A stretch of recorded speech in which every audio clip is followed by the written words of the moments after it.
Her true story from Connecticut. I saved $900 from my son's gift, but they ditched me for their new mom on my birthday, so I rewrote my will during dessert. They sent me leftover cake. I sent them a legal letter. Guess who owns the beach house now? She's still alive? I thought she was sleeping in her grave with some leech in her mouth, lol. I turned 80 on a Thursday. The air was crisp in Connecticut, with just enough sun to warm the porch and a breeze sharp enough to remind me I was still breathing.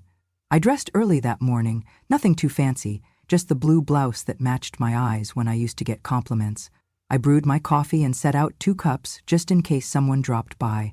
I even sliced some lemon for tea the way my granddaughter liked. I was ready for company, but by noon, no one came. No text, no call. I watched the hour hand pass, 2, then 3, then 4. At exactly 4:15, the doorbell rang. My heart lifted. I smoothed my blouse, checked the mirror in the hallway just once, and walked to the door with the slow dignity age teaches you. I opened it to find a delivery man in a windbreaker. He handed me a cardboard box, said, "Happy birthday, ma'am," and walked off without waiting for a tip. I closed the door, walked to the kitchen table, and opened the box. Inside was a single slice of cake, smashed, frosting smeared along the inner flaps like someone had dropped it, picked it up, and decided it was good enough. There was no card, just a yellow sticky note in my granddaughter's handwriting. "Sorry, Grandma, we're at Helen's lake house this week. She says hi." I stared at the note for a long while. Then I looked at the cake, still cold, misshapen, stuck to the bottom like a punishment. I lifted it with a fork. It was hard, dry, clearly not made that day. I sat in silence for nearly an hour, listening to the clock tick over the sound of nothing. Then I did something I hadn't done in months. I opened the FaceTime app and pressed the name Daniel. It rang twice. Then the screen lit up. My son was holding a beer, half reclined in a patio chair. He looked relaxed, suntanned, even. His wife, Rachel, was laughing beside him. And in the background, there she was, Helen, the woman he started calling Mom in front of me after his father passed. There was a spread of barbecue on the table, ribs, corn, potato salad, string lights overhead, music playing from somewhere off-screen. It looked like a celebration. "Hi, Mom," Daniel said, his smile faltering when he saw my face. "Hello," I replied, as evenly as I could. "Happy birthday to me, I guess." Rachel giggled. "Oh, yeah, sorry we thought of you. That's why we sent the cake." I nodded. It arrived, a little lopsided, but it made it. I scanned their faces. They didn't look guilty, just inconvenienced. Helen raised a glass in the background. "Happy birthday, darling," she shouted. I offered a tight smile. "Tell me, was the old mother not invited?" There was a pause. Daniel started to say something, but Rachel beat him to it. She leaned in slightly, as if I couldn't hear unless she whispered. "We didn't think you'd really want to come. You know, with the stairs and the noise. It's not really your kind of crowd." I was about to respond when I heard her say something, not to me, but to someone off-screen. Her voice wasn't quiet enough. "She's still alive? I thought she was sleeping in her grave." She laughed at her own joke. So did someone else at the table. That was the moment. Not when they forgot my birthday. Not when they sent a leftover slice of cake. Not when they celebrated with someone else. But those words, drove something through my chest and woke up a part of me I had been keeping quiet for years. I did not hang up. I closed the call without a sound. I did not cry. I did not shake. I sat for one long minute, staring at the blank screen. And then I stood up and walked down the hall. I opened the closet, moved the old coats, and pulled out the iron safe that had sat in the corner for decades. I pressed in the combination. It clicked open, slow as molasses, and I reached in to retrieve what I hadn't touched in over a decade. The original deed to the beach house. The portfolio account I had opened 25 years ago when Daniel got married, and I thought, one day, I'll give this to him. The trust papers, the contact card from my lawyer, well-worn, corners soft. I laid it all on the dining table, beside the smashed cake. Then I went to the sink and washed my hands. I was not just a mother anymore. I was not a relic to be shelved. I was a woman with her name still on every paper that mattered, and I was not going to be forgotten quietly. I began saving the day my husband passed away, not because I had to, but because I wanted to. I was 50 then. Used to working 3 shifts as a nurse and taking care of the house. Money was tight, so I started small. $20 from each paycheck set aside in a separate savings account, marked simply Beach House Fund. It grew slowly at first, but I added dividends from a modest stock portfolio Walter and I set up years ago, interest from bonds, even the occasional tax refund or birthday check from relatives. I never saw it as wealth. I saw it as hope. Each deposit felt like a promise. Every time I made a payment, I imagined Daniel and his future family gathering by the water, children running through the dunes, grill sizzling, laughter echoing under string lights. I pictured our whole brood there, including my grandchildren, telling stories of Walter and me, retired, gentle, at peace. That house was meant to be a gift, the final chapter of my life's work, securing a legacy beyond memory. For 15 years, I added to that fund. I clipped coupons, I drove slower to save gas, I cooked at home, skipped vacations to Disneyland and Cabo. I traded restaurant visits for lemonade pitchers on the porch. $100, $200, $500 each week turned into thousands each month. I tracked it carefully in my notebook, dated and documented, like I used to with my shifts and patient notes. It never left my mind. It never felt like sacrifice. It felt like love. When I reached $300,000, I felt a thrill I had not felt since giving birth. At $500,000, I called Daniel and said, "Son, you're going to be surprised, and I hope you're ready." Our conversation was awkward, like telling a teenager Santa Claus was real. When I tipped $700,000, I allowed myself to slip the word beach house into conversation when he visited for Thanksgiving. He smiled, that warm, prideful way he always did, not quite believing it yet. Finally, after years of careful stewardship, the day came when I could afford a small beachfront property in the Connecticut shoreline, not Grand Cayman, but just enough. I made sure the house was modest but solid, a place for weekend getaways, sunrises, clam bakes. I paid cash, no mortgages, no stress. I kept every deed, every certificate, every statement.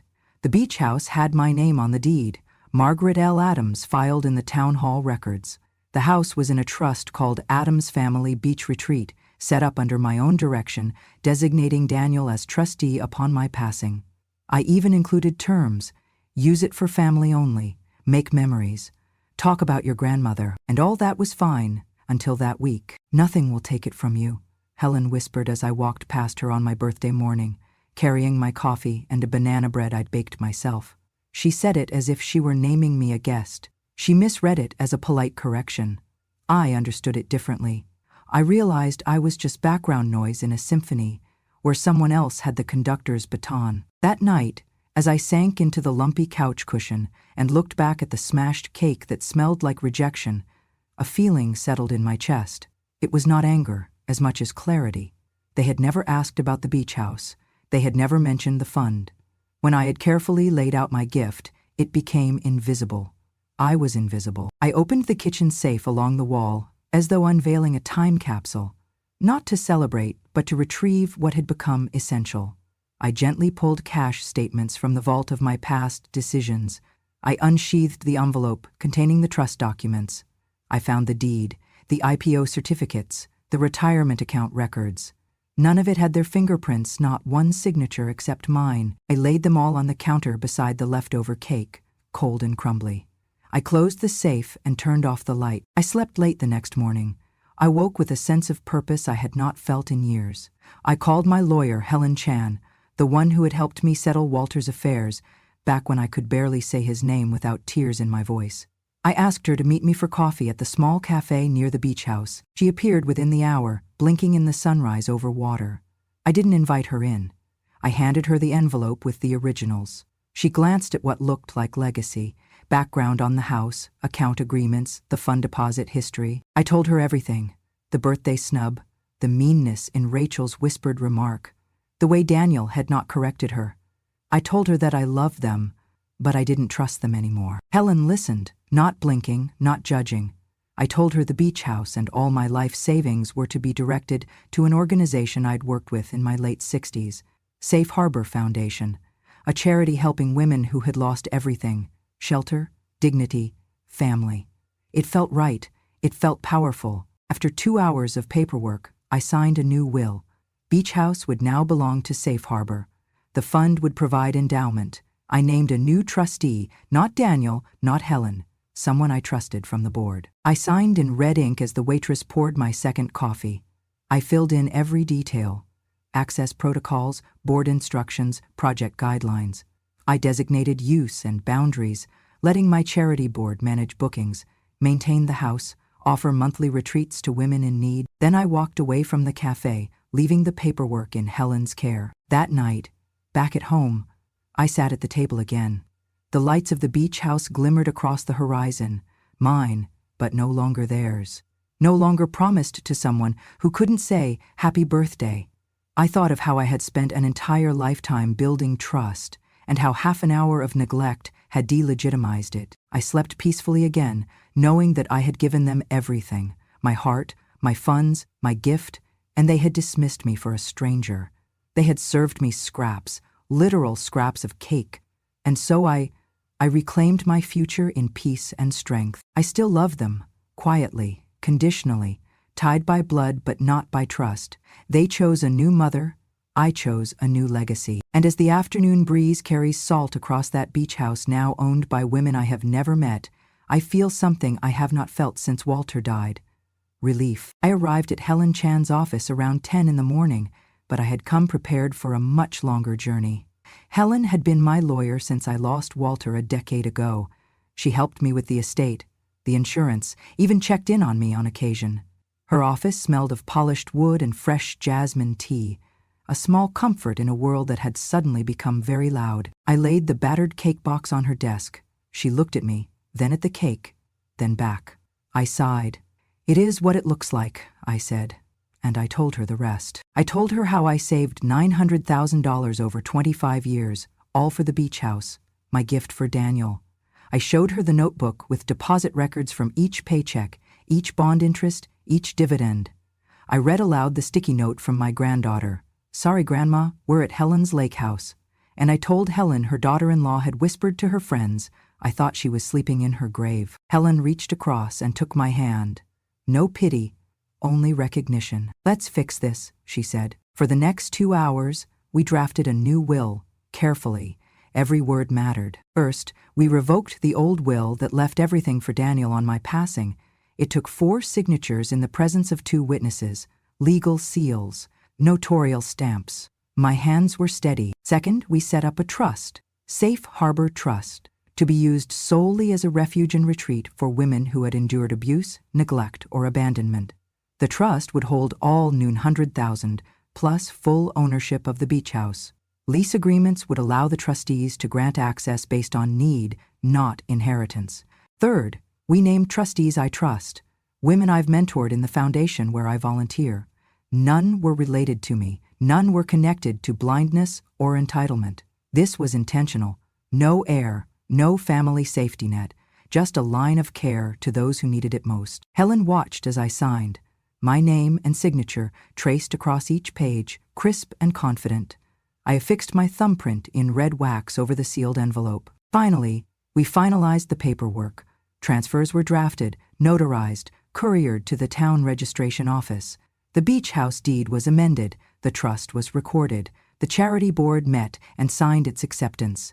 Each copy we folded, sealed, and stored in duplicate, one with Helen, one in my safety deposit box. Then we stood. I took off my jacket, smoothed my hair, and looked at Helen. "Why didn't I do this sooner?" I asked. She smiled gently. "Timing matters, and you waited until you had to." We walked out into the sun. She hugged me. I left the office, lighter than I had been in years. I drove slowly past the marina, let the wind open my window, and felt something like peace. That evening I sat down with my dinner, just fish and vegetables, nothing fancy. I poured myself a glass of wine. I looked at the clock, 8:30. I looked at the day's final email. Transfers completed, trust funded, deed recorded. I smiled. I poured another glass. I let the calm settle around me. I finished dinner, rinsed my plate, then lay down in bed. In the darkness, I waited for insomnia to come, like it always did. But it didn't. For the first time in years, I slept deeply and woke up rested. And that's how I knew. It was not an ending. It was a beginning, written in red wax. sealed with intention, signed by me, and now it would last beyond my lifetime. I received the call the very next morning, before I had taken down my bonsai curtain. My phone lit up with Daniel's name. He was calling from an airport. His voice was sharp with urgency. "Mom, I need to talk to you about the beach house deed," he said. "The closing is supposed to happen next week. I was going to bring the kids down this summer." I pretended not to know anything. I fixed my eyes on my teacup's rose pattern and answered, "That's not necessary anymore. I already completed the transfer." I held the silence in the line until he spoke again. "What do you mean, transfer?" he asked, confusion breaking through his tone. "I mean, I signed the paperwork and it's official," I repeated. "You don't need to do anything." He ended the call abruptly. I sat quietly, and soon after there was a knock at the door. When I opened it, I found Rachel standing there, her hair pulled tightly back. She held a half-empty bouquet of flowers and a boxed dessert that looked fancy, maybe her idea of a birthday gift. I nodded without smiling and let her inside. "Where's Daniel?" I asked. She flinched. He went to the lawyer's office this morning. He found out." She lifted her chin and said, "I hope you realize what you just did." I said softly, "I realize who did not realize what I meant to them, and that they didn't deserve this gift in the first place." I walked her to the kitchen. She followed, arms crossed, clutching the flowers. I asked, "Want something to drink?" She shook her head. "No, She trailed off. I led her to the dining table and placed the boxed dessert in front of her. Mother's favorite. She looked at it, a mixture of anger and sadness in her eyes. I said, "You sent me cake scraps. Here's a fancy version you didn't even open." She didn't respond. Instead, Daniel's voice echoed through the front yard before I had time to sit down. "Mom, we need to talk." I heard his footsteps on the porch. Rachel grabbed her box and left without a word. I opened the door for him. He was pressed up against my porch railing, face flushed red, sleeves rolled up as if he intended to fight. He spoke without hesitation. "Why did you do it? Why would you transfer the beach house away when it was supposed to be mine?" I leaned against the frame and sighed. "It was supposed to be yours," I said quietly, "until you made it clear you didn't want me to be yours." He stumbled closer. Rachel asked me not to mention it." His voice faltered. I held up a hand. "It doesn't matter. I'm not here for excuses." He looked around, as though searching for agreement. "But we—" His voice cracked. Then he stopped. "This house was supposed to be ours. You gave it to us." I nodded slowly, then glanced at a small framed photo atop the nearby sideboard. The battered cake from my birthday. I walked inside and retrieved a worn photograph from my wallet. It showed the cake slice, pressed into the bottom of the box, with frosting stuck to the lid. I placed it flat on the table. "Do you see this?" I asked. He leaned in.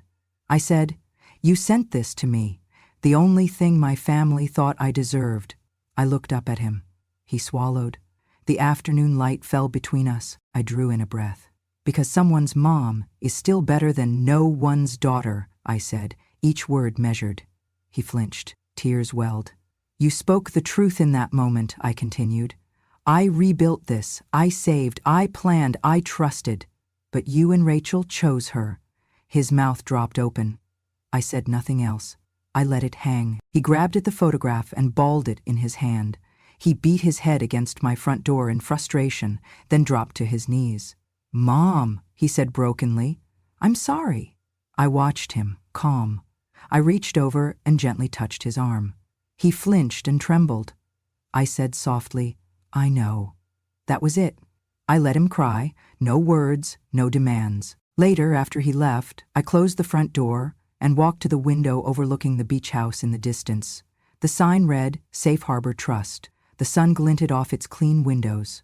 For the first time, I felt like I had been there all along. Liquid silence filled the room as I traced a line in the dust on my windowsill, and I thought, finally, at 80, I had my place again, one they could not rewrite, one they could never erase. That evening the phone rang again, this time with urgency I had been waiting for. It was my son Daniel, and his voice was tense. "Mom, we hired a lawyer," he began. "They say your will might not stand. We want a meeting." I went silent for a moment before agreeing. "Come tomorrow at noon." He arrived with Rachel, both dressed neatly, tension visible in the set of their shoulders. Their lawyer, a middle-aged man with open collar and sharp eyes, carried a folder. We sat at my kitchen table. Their lawyer spoke first, leafing through copies of the will. "Mrs. Adams, we respect your wishes, but your son and daughter-in-law contest this as a decision made under emotional duress. They believe you were coerced after an upset birthday event." I felt a quiet satisfaction as I watched their eyes flicker to mine. I folded my hands. I am never coerced. I signed these documents freely, with assistance from my lawyer of 20 years. Their lawyer nodded. "The concern is capacity and undue influence by your attorney. We may seek a court review." At that, I leaned forward. "My estate attorney is a respected professional, and there are video, audio, medical attestations, cookies, proving I was of sound mind, before and after the birthday dinner." Rachel's face crumpled, and she quietly cried. "You're destroying the family over a piece of cake. You're ruining everything." Their lawyer cleared his throat. "We respectfully request a mediation process before eviction." I took a deep breath and retrieved 2 documents, the previous will and the revised one. I placed them side by side on the table. They compared them impatiently. "Each line in here has purpose," I said softly. "Line 15, original will bequeath beach house to my son. Line 24, new will Peach House to Safe Harbor Trust, managed by independent trustees. Each change is initialed." I gently pushed the papers toward Rachel. "Here, and here," placing the original.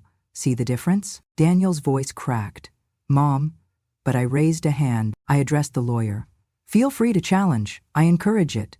Everything was done on record, and the deed transfer has been recorded with the county.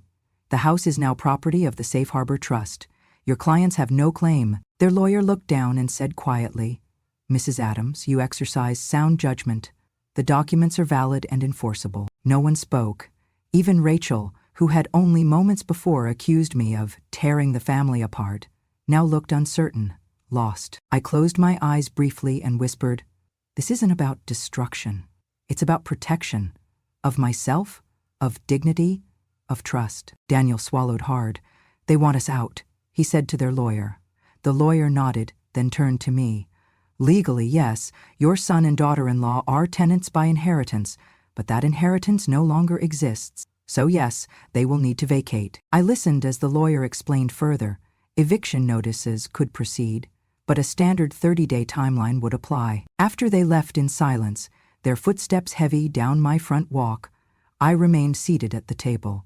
The kitchen light glowed in circles around me as night pressed thick outside the windows. A quiet pride washed over me. They had lost the claim, not just on the house, but on the narrative. They had believed I would shrink, but I didn't. They thought they could intimidate me, but I refused to blink. When the eviction notice arrived in the mail the next day, I pinned it to my bulletin board above the calendar. I wrote beneath it in my own consistent script, "Proof is paper." That night, I drank chamomile tea on my porch. The air was warm, but not stifling. I watched the stars come out one by one.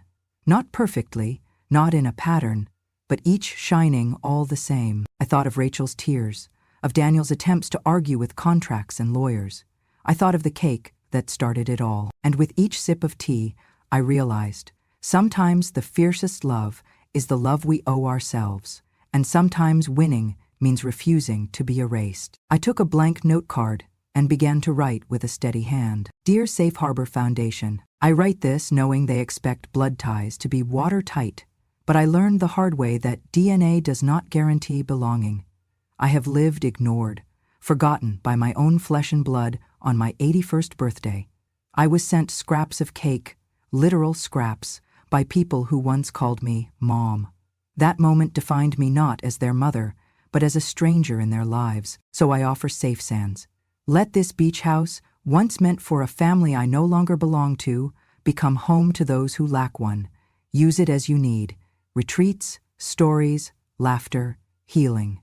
Let this place remind them that home is not a building, but a promise kept. With all my heart, Margaret L. Adams." I signed it, folded it, and placed it in the mail with a sense of release. The next day, I saw them at work. Volunteers and staff from the organization arrived in a minivan, carrying stacks of chairs and cleaning supplies. A painting crew was already scraping old paint from the porch railing. An older woman with silver curls pulled up dusty plants and replaced them with bright flowers. A sign was carried down from the van.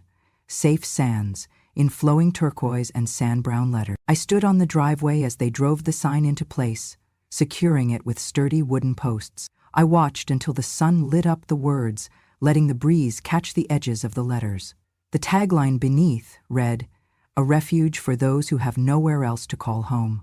The sign wavered like a banner, declaring its purpose to the wind. That afternoon, I sat on the sand with my shoes in my lap and watched the waves roll in one after another, relentless, consistent, healing. I thought of my story, the years spent saving, the hurt of betrayal, the moment I chose myself over convenience. The beach house had been my gift to my family. It had meant security, memory, and belonging. But turned out, it taught me something else, that sometimes the gift we prepare for others becomes a gift for ourselves when we finally claim it. A volunteer approached and offered me a cup of coffee. I shook my head with gratitude, but greeted her with a kind smile. They asked for my permission to open the house for a small gathering of women who had lost their families, who had nowhere to go this summer. I nodded. I felt a quiet pride that resonated in every cell. I told them yes. Later that evening, as the sun set over the horizon in streaks of gold and pink, I took a solitary walk along the shore. I held my jacket in my arms, not because it was cold, but because I wanted my hands free. I let the sea foam lick at the toes of my sandals. Walking past the new sign, I paused. I read it again. Safe Sands, a refuge for those who have nowhere else to call home. My chest filled with a kind of clarity that known betrayal sometimes births. I remembered the betrayal, but it did not sting today. Instead, it burned into the sand beneath me, a lesson. My dignity had found a postal address. My voice had found a doorway. I closed my eyes, felt the breeze on my cheeks, and let the final piece fall into place. I was no longer a relic in my own story. I was not the leftover, the discarded, the no one's daughter. I was a founder, a protector, a mother to women who had lost everything. And that name, Margaret L. Adams, would now live on in beachside laughter, in tears of healing, in new memories built on purpose rather than bloodline. As I opened my eyes and turned homeward, I knew this was more than closure. It was legacy. I began receiving letters shortly after the beach house reopened its doors as Safe Sands, a name I'd chosen for its promise of sanctuary. The first one came with lavender petals tucked between the pages. The envelope was scripted in flourished handwriting and simply read, "To the woman who saved the rest of us." Inside, a note. "Dear Mrs. Adams, or Founder, how I wish to call you, I have lived 73 years and have never heard the word mother in kindness. Not once. But at Safe Sands today, one of the volunteers introduced themselves as your mom away from home. I felt my heart tighten, like someone had opened a door in me I forgot existed. Thank you for letting me taste that word." I folded the letter, ran my fingers over it, and tucked it into my journal. My breath caught because in that moment, I understood that what I had built was alive, not just in sand, but in souls. Over the following weeks, I returned to Safe Sands often, some mornings to pour tea, others to simply sit and listen. I watched women emerge from cars carrying small duffels hunched over from years of hardship or abandonment.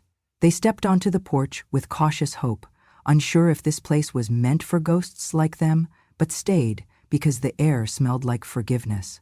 They gathered under the shade by the windowsill, some reading worn paperback romances, others doing gentle tai chi, arms reaching upward as if they still believed there was something left to reach for. I saw stiff shoulders relax, dull eyes awaken. I saw the fragile edges of people beginning to smile. One afternoon, a small group gathered for a gratitude circle. A woman named Ruth spoke. She had once lived under a bridge when Richard Gere was still in reruns. She said, "For years, people called me inconvenient, a mistake, someone beneath notice. But here, I am family. I might not be blood, but I belong." They folded their hands across their laps, tears welling in quiet unity. And when she called me mother, every drop of doubt I ever felt seemed to wash away. I remembered how Rachel had said I was destroying my family. Instead, I was rebuilding another one, without the hurt, the expectation, the silence. Word spread. Other women came, older wives left after retirement, grandmothers whose children forgot birthdays, sisters who lost siblings to distance and bitterness. All welcomed here, no questions asked. All heard by volunteers, all given a bed, a meal, a friend. One letter came from a woman named Clara. I held my granddaughter today and read her a bedtime story, not because she was mine, but because I was given a moment to matter. That's what you did when you redirected that gift. You gave me back a life that ended years ago. I set the letter aside to read again another day. In my mind, I no longer saw myself as the 80-year-old woman with nothing but memories. I was the founder, the person who turned heartbreak into hope, isolation into inclusion. On the porch steps one evening, I looked out at the beach house glowing lights, heard laughter drifting from inside, smelled vanilla from baking bread. I whispered aloud, not to anyone in particular, I am not a burden. I am a beginning. Later, I discovered that somewhere in the Foundation's annual report, my name was listed below the Safe Sands logo, in honor of Margaret L. Adams, our founder. A book of photos showed small groups in board shorts planting flowers, a banner of welcome home over the porch. My picture was tucked in a corner, not stuck behind glass, but among smiling faces of women who had reclaimed theirs. That night, I closed my eyes and fell asleep feeling something I had not felt in decades. Full. Not full of anger or hurt or hope. I was simply full, fulfilled. Because the greatest inheritance I could leave was not the sand or the siding or the savings. It was the sound of someone saying, I wish you were my mother, and seeing someone believe it, because I was, again, somebody's mother. I sat on the porch steps that morning, holding a steaming cup of chamomile tea, when a young volunteer named Maya approached me. She wore the Safe Sands apron and an earnest expression. Maggie, she said, gently, so many people still called me that. Sometimes I still get surprised that a woman of your age doesn't feel lonely. How do you do it? I smiled and poured another drop of tea into my cup. The horizon cracked with soft gold as the sun rose, and I watched the front of the beach house, plants blooming, the signs swaying, women walking inside to morning yoga. Maya, I began, my voice steady. Family is not about blood or names or who shows up as your mother. Family is whoever remembers your birthday. I paused to let that sink in. It is the people who say your name and mean it, who celebrate you, not because they have to, but because they want to. Her eyes glistened. She nodded, understanding not just my words, but a lifetime behind them. I looked at the house itself. Gone were the heavy drapes and stiff curtains that once made it feel like a museum. Now the windows were open, laughter drifting out like music. The walls crackled with conversation, soft, gentle, alive. Inside were mismatched cushions, handmade quilts, fresh fruit on the counter, and a group gathered for breakfast, some reading newspapers, others chatting over juice. I took a sip of tea. I thought about that morning I unwrapped the lopsided cake on my birthday, how they gave me scraps, literal leftovers, as though I were only entitled to leftovers in every part of my life. That day I had felt invisible, forgotten, reduced. But I wasn't invisible anymore. Every morning now, I walked through the garden we planted last summer. I watered the flowers that once were weeds. I trimmed the shrubs. I hung wind chimes. Then I would head inside to make tea for discussions, teach a finance class, or simply watch the sunrise with friends who cheered and saw me. I placed my cup on the railing and inhaled deeply, the salt air, the jasmine blossoms, the promise of another day, rooted in purpose. They sent me cake scraps. I gave them proof that mothers are more than expected roles. They are legacies.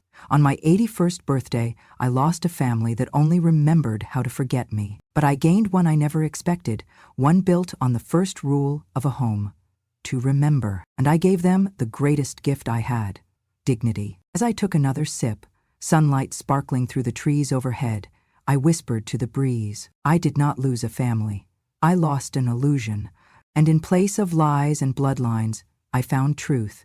In the laughter, the letters, the calls, the smiles, a legacy not inherited but earned. And finally, at 81, I lived as though I belonged, no longer buried by family history, but alive because I dared to rewrite it. If that story touched your heart, or reminded you of the quiet strength women carry long after the world forgets them, then you're exactly where you need to be. At Grandma True Stories, we tell what no one else dares to say aloud. Real stories, raw truth, and justice, not always loud, but always earned. Subscribe to the channel if you believe dignity has no expiration date. Like the video if you know what it's like to be overlooked. And share this story with someone who needs to remember. Sometimes, the greatest revenge is simply reclaiming your worth. I'm Grandma, and I'll be right here, waiting to tell you the next true story.